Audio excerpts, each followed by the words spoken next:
pessoas, eu sou o Léo. E eu sou o Miguel. E esse é o canal Piuí. Você deve pensar que a pior coisa para um filme é ser ruim. Mas isso não é bem verdade, porque às vezes o filme ele vai ser um lixo, vai ser muito ruim mesmo, e isso vai transformá-lo em um meme.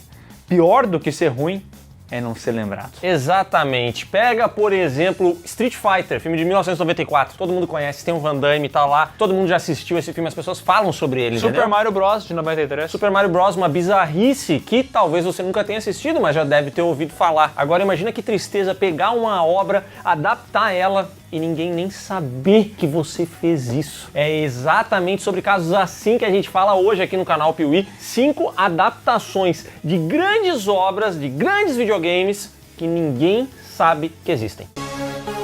O que você não sabe que existe é o botão do like, né? Porque não é possível. Vem vídeo, passa vídeo e você não baixa a tela e clica no like. Tá na televisão, não aperta pra seta pra baixo, like. Parece que você não sabe dessa opção e é por isso que eu estou te apresentando. No YouTube existe um botão do like. Também tem um botão do inscreva-se. Não se inscreva de se esquecer aqui no canal.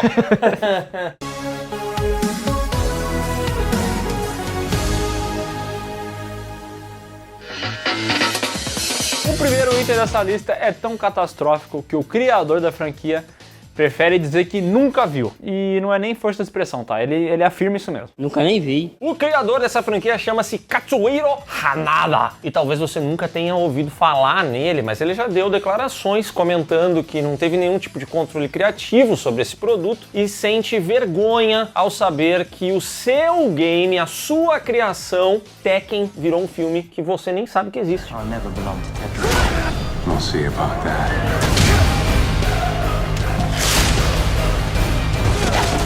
É, meu amigo, você tá falando assim, tá, peraí, Tekken? Teve filme? Porque, eu sei que teve do Street Fighter, do Mortal Kombat, mas Tekken? Pô, não dá não, velho. O cara bate de todo jeito. Que porra é essa de personagem, velho? Como é que os caras criam uma porra dessa? Tekken, caso você não saiba, é uma das franquias de luta mais populares dos videogames. É uma mistura entre artes marciais, drama familiar e algumas coisas demoníacas ali no meio. E visuais marcantes, tá? Tem um personagem aqui com uma cabeça de leopardo, de onça, que tem um corpo sarado também, uma calça, né? Calça bonita, colorida. Erigoro. Yoshimitsu. Yoshimitsu, olha esse nome, cara. A verdade é que Tekken tá lotado de personagens memoráveis. É a terceira maior saga de luta da história.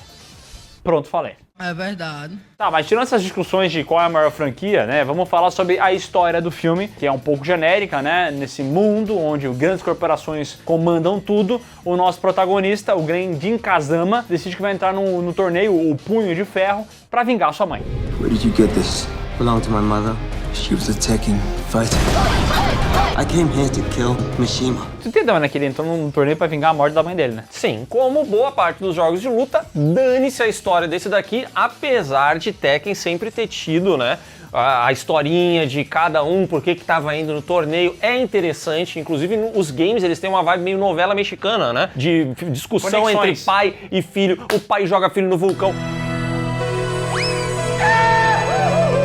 O filho vem com o capiroto junto do corpo, entendeu? É uma parada, assim, muito lúdica, como o Miguel falou, com visuais muito memoráveis, vários personagens marcantes. Tekken já teve urso lutando, já teve tronco de árvore que copia os golpes de todo mundo, todas essas paradas já rolaram, mas quando foi pro cinema o pessoal falou assim, quer saber, vai ser difícil, vamos transformar isso aqui numa parada bem genérica, com gente usando roupas táticas e fazendo lutas que também não tem nenhum tipo de identidade e que muitas vezes fazem você nem lembrar dos games.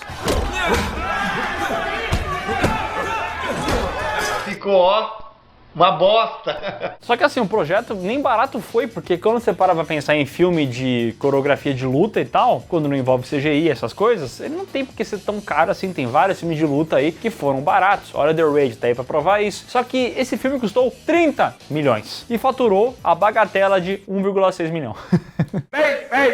Papo de quebrar um estúdio E o motivo pra isso é simples, né? O filme claramente é ruim, ele não tem a identidade de Tekken, inclusive a gente já pensou em trazer ele aqui no canal POV por ser muito bizarro. Que cagada, olha Tekken. Ó, o editor tá colocando os personagens de Tekken aí. Olha agora o que eles fizeram no filme. Meu, tu não pode ignorar a estética do bagulho. E aí 30 milhões não é o suficiente pra fazer um filme disso. Não é, apesar de que eu acho que o primeiro Mortal Kombat, esse agora de 2020, sei lá eu não sei quanto que gastou, mas ali eles conseguiram fazer um bem bolado legal de poderes, né? Eu não sei, a impressão que eu tenho é que falta grana, falta talento e falta ser Tekken. Falta tudo, né? Falta tudo, não tem nada. Meu Deus do céu, não sobrou nada. Ó, só pra deixar registrado, o filme conquistou aí uma aprovação de 0% da crítica no Rotten Tomatoes e 30% dos fãs, que devem ser parentes das pessoas envolvidas na produção, que assistiram ao filme e que tem algum site de crítica pra poder avaliar isso aqui de uma maneira positiva. É que também no Rotten Tomatoes, se o cara acha o filme mais do que 3, ele já vai ser positivo lá, né? Agora, só um negócio, tá? Eu vou abrir um compromisso público com quem tá vendo esse vídeo aqui. Teremos em breve o lançamento da adaptação cinematográfica de Street Fighter, que teve um trailer recentemente, e eu vou afirmar aqui, tá? Sem medo de ser feliz. Vai ser um baita filme. Vai ser bom mesmo.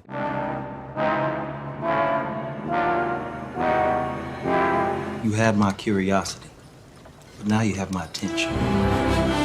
Star Wars é uma das sagas mais influentes de todos os tempos. E é curioso porque Star Wars se inspirou em muita coisa para poder acontecer. E depois Star Wars acaba inspirando mais uma porrada de outras produções. Entre elas, Wing Commander. Um jogo onde você comanda naves no espaço.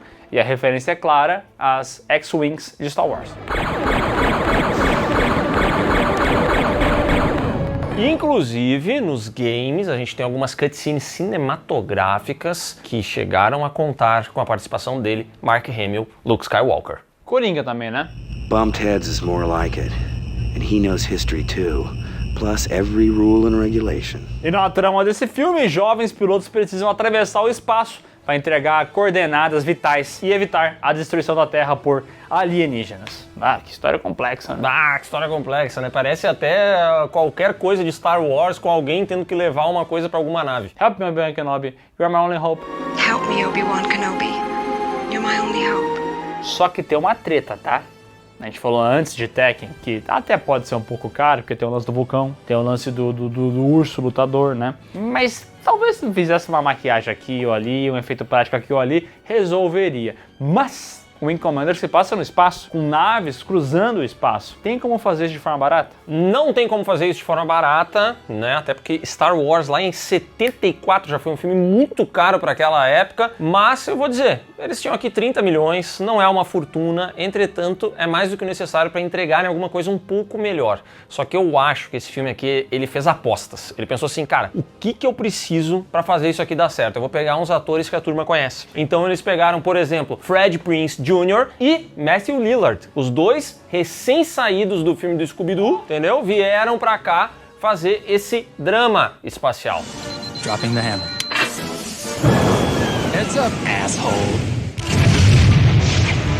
Beautiful, man. O problema é que o Fred e o Salsicha aqui ficam pagando de sério o filme inteiro, né? E aí já era. Se no filme lá do Scooby-Doo, que tem uma veia de comédia muito grande, funcionou, o mesmo não dá pra falar disso aqui, né? Você tá sem bandoleira, amigo? E como exige muitos efeitos especiais, o que a gente tem também é uma obra que, para os padrões de 1999, já nasce bastante atrasada. É um caso similar àquele Mortal Kombat Aniquilação, que também é um filme que você olha e mesmo pro período dele, você já percebe, tem coisa errada aqui, tá feio demais.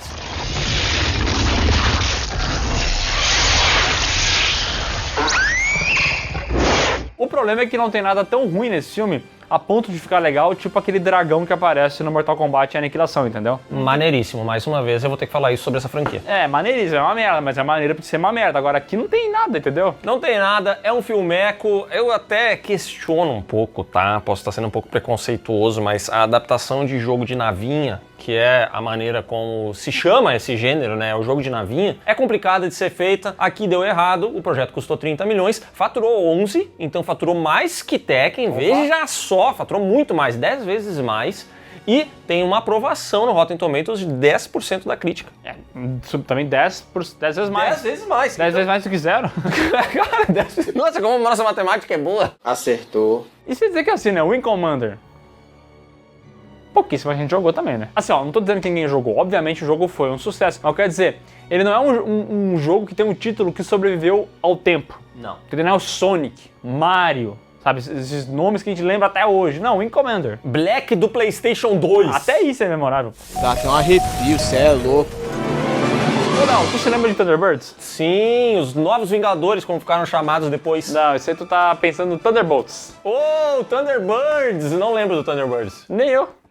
É porque essa é uma série de 1965 que ninguém assistiu. Pelo menos nós, BRs, eu acho que não assistimos, pouquíssimas pessoas viram, mas foi um sucesso lá na Terra da Rainha. Os britânicos assistiram isso aqui, era uma série com marionetes e tal. É o Team America dos britânicos antes de Team America. Extremamente específico.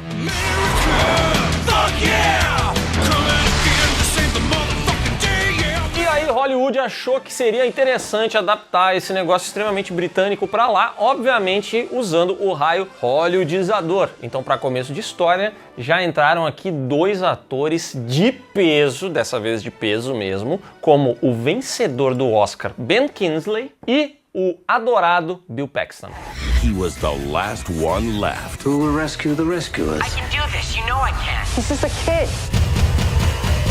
A história mostra a família Trace, que é responsável pelo resgate internacional, que é capturado pelo maldoso vilão, o Cleitinho. A partir daí, cabe ao filho caçula se juntar com seus amigos e resgatar essa turma toda. E assim, Thunderbirds era feito com bonequinhos, que nem tem América. E também em outras obras que tem bonequinhos em stop motion. E aí, cara, é bizarro, tá? Mas eles tomaram uma decisão, fazer isso aqui com atores reais. E aí, sabe o que isso aqui virou, meu irmão? Pequenos Espiões. Só que sem a parte que as pessoas gostam de Pequenos Espiões. Apenas uma aventura genérica dos anos 2000. Você vai ver um padrão em adaptações que não são nada memoráveis, que é pegar o uniforme maneiro que sabe, os heróis tinham e transformar em roupa preta. O único filme que conseguiu fazer isso e que todo mundo lembra é X-Men. E ainda assim, os primeiros 2 X-Men, não tem como a gente assistir e não pensar assim, cara, quem foi o infeliz que deu a ideia de fazer o Wolverine e o Ciclope usarem roupa preta? Um filho da puta! Bom, o fato é que o orçamento foi de 57 milhões, caro pra burro, e faturou 28 milhões, um grande fracasso. Também foi rechaçado nas críticas. Não. O Rotten Tomatoes atualmente diz que teve 19% de aprovação. Então tu vê,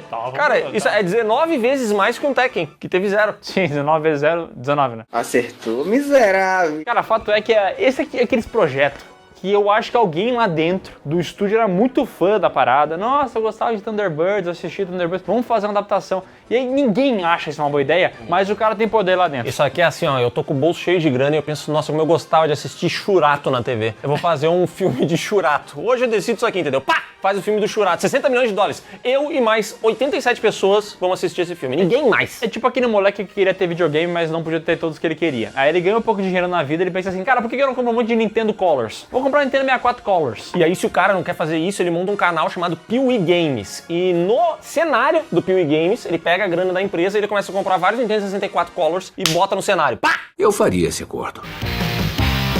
Imagina uma adaptação de um game de luta que é tão ruim, mas tão ruim, mas tão ruim, mas tão ruim, que faz com que as pessoas olhem para Street Fighter de 94 e falem a frase do Thanos, né?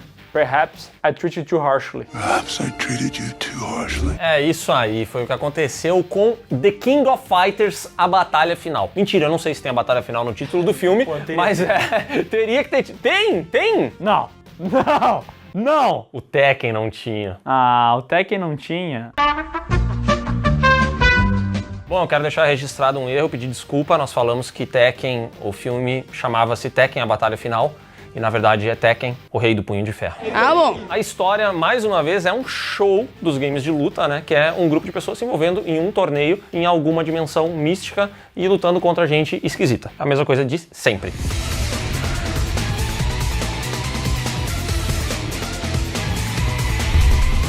Mas o game, o King of Fighters, originalmente, ele tinha uma estética maneiríssima, muito diferente, muita identidade, figurinos muito memoráveis para os personagens, personagens femininas com seios enormes, personagens masculinos muito musculosos. Com ticos enormes. Com ticos enormes, reza a lenda, não sei se é verdade ou não. Pau do tamanho de um pé de mel. Então, ele tinha um visual bastante característico que, quando foi pro cinema, adivinha o que aconteceu? Adivinha?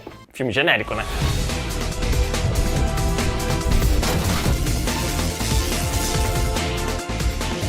tiraram toda a identidade. É o que eles sempre fazem, né? Porque, ai, é muito tosco, ai, não dá pra respeitar essa tosquice toda num filme. Cara, o game consiste em um monte de personagem colorido, exagerado e estilizado lutando. Aí eles transformam isso em um filme e a primeira coisa que eles pensam em tirar é mas o visual disso aqui, hein? Cara, nada a ver esse visual. Em vez de energia espiritual, aqui a gente tem dispositivos que parecem Bluetooth, que fazem com que essa viagem entre dimensões aconteçam. Que maneira desgraçada, os caras estão adaptando King of Fighters, uma tosqueira sem limites. Aí eles falam assim, não, é muito tosco, as pessoas não vão achar legal isso aqui, tem que ser mais sério. Vamos fazer um raio de realismo. Pra quê, cara? Pra quê? Aqui a gente vai ter o Cristiano Ronaldo da Shopee, o ator lá de Quebrando Regras. Ele tá nesse filme aqui porque ele manja de artes marciais e tudo mais, mais uma vez fazendo um personagem que foi completamente descaracterizado, né? Tem a Mai Shiranui, gostosa, né? Tá aqui pra ser gostosa. Mas aqui ela virou uma agente da CIA. Sim, claro, porque tem que ter um raio de realismo, né? Compara os dois aí na imagem. Bom, o orçamento foi 12 milhões. Tranquilo, 12 milhões é pra fazer um filme vagabundo mesmo. É, e faturou 2. Ah, é complicado. E agora vamos voltar a cair, né? Porque o Rotten Tomatoes 0%. Mas do público, 30%. Familiares sempre ali, né, cara? Por isso que a gente tem que cultivar amizades e família, entendeu? Pra defender nossos futuros filmes. Isso aí. I got family. E antes de a gente chegar no último item dessa lista, é óbvio que a gente precisa fazer uma menção desonrosa ao grande Uebol de Far Cry, House of the Dead, Alone in the Dark, Blood Rain, um criminoso em ex-atividade, eu não sei se ele tá trabalhando ainda, mas ele apareceu no Trilho Direto, lá no PewCast, onde a gente aborda um pouco sobre a vida desse criminoso, né? Um cara que já passou por poucas e boas. Um cara que utilizava incentivos fiscais do governo para fazer seus filmes e embolsar uma graninha. Se você quer saber mais, assista ao Trilho Direto, porque a gente não vai falar sobre nenhum filme específico dele aqui, já que são antifilmes, né? Antifilmes, e também se fosse falar dele, teria que falar de todos os projetos que ele já fez. E aí também ia ficar só ele na lista, né? Vai se foder, vai! Algumas animações entraram para a história e fazem parte da vida de muita gente. O Cartoon Network, por exemplo, tem uma série de desenhos animados que marcaram gerações. Olha só, Laboratório de Dexter, A Vaca e o Frango, Coragem, o Cão Covarde. E ao mesmo tempo que a gente tinha o Cartoon Network com vários desenhos, a Nickelodeon vinha por uma outra frente com outros desenhos também. Bob Esponja, Hey Arnold, Avatar, A Lenda de Aang e, claro, Padrinhos Mágicos, né? A gente não pode esquecer, hoje em dia sempre que a gente vê uma coisa rosa do lado de uma coisa verde, a gente fala, são os Padrinhos Mágicos, eles estão disfarçados. Cosmo and Wanda in disguise. Desenho bem-humorado, desenho exagerado, desenho divertidíssimo. Traço extremamente característico. Que delícia quando os desenhos tinham esses traços marcantes, né, cara? Isso daqui é assim, você vê um pedaço de, sabe, de A Vaca e o Frango, você vê esses desenhos que a gente mencionou, o Laboratório de Dexter. Cara, é muito memorável, era muito legal e teve o privilégio de se transformar em um filme, porque a Nickelodeon, caso você não lembre, ela tinha, né, aquele selo Nickelodeon Filmes, que volta e meia saía alguma adaptação, né? Coisas boas. Sempre coisas muito boas, e é o caso aqui, onde eles chamaram ninguém mais, ninguém menos do que Drake Bell para ser o Timmy, que era o cara, né, que não queria virar adulto, porque ele não podia perder os padrinhos mágicos dele e tudo mais, que lá no desenho era um cara, um garoto de 10 anos de idade, e no filme era o Drake Bell. Ui, Jimmy, você tá bem? Drake Bell de Drake Josh, né? Se envolvendo umas tretas recentes aí, né? Foi denunciado por algumas coisas. Mas aqui no filme faz o jovem, não tão jovem assim, que tem seus padrinhos mágicos e assim, toda a parte engraçada do desenho é que ele é um desenho animado pra criança, mas que tem aquelas piadinhas, aquelas sacadinhas um pouco mais adultas. Mas esse filme aqui não chega no nível de um Ted, por exemplo, entendeu? Então ele só fica no meio do caminho. Tô triste. Ele também não chega no nível do Ted visualmente, já que quando começa a exigir muito de efeitos especiais, aí você vai sentir muita estranheza e desconforto. Eu tô com um nó no estômago, o coração disparado. O Dr. Cosmo está na área. Sem febre, hora de um exame mais profundo. Bom, esse filme não tem aprovação de críticos porque eles se negaram a assistir. Do público tá com 30% no Rotten Tomatoes. Quando você entra no Google tem tipo um 29%, o que significa que é um lixo. Porque até o filme mais jaguara do mundo, no Google, por algum motivo, ele vai ter uma porcentagem positiva, tá ligado? É mais ou menos o mesmo critério utilizado para avaliar séries em quase todas as plataformas. Uma série que lança um episódio ruim, ele é no mínimo um 7. Medíocre, 8. Bonzinho, 9. E aí tem 1 bilhão de episódios de série que é tipo assim, 9,5, 9,6, 9,4. É tudo notas altíssimas. Mas esse não foi o caso desse filme aqui, que ninguém deu bola. Ele conseguiu 30% de aprovação no Google, então é porque ele realmente é muito ruim. E ele contribuiu para sacramentar a carreira do Drake Bell, né? Que depois desse projeto vive como o Drake Bell de Drake e Josh. Cadê a porta? Drake, que foi? Cadê a porta? Então é isso, pessoal. Se você gostou desse vídeo, comenta aqui embaixo qual desses filmes você conhecia a existência. E não se esqueça de mencionar aqui também outros projetos que talvez a gente não conheça e a galera que está assistindo também não. E depois pode conferir os links que estão aqui, que vão levar você para as nossas redes sociais, para as lives do Miguel e para o PeeWeeCast, podcast do canal Piuí, onde você encontra o trilho direto do Webo. Meu sonho é um dia ter uma adaptação cinematográfica do Piuí. Quem poderia te interpretar? Michael B. Jordan. Eu queria ser interpretado pelo Cauã Raymond.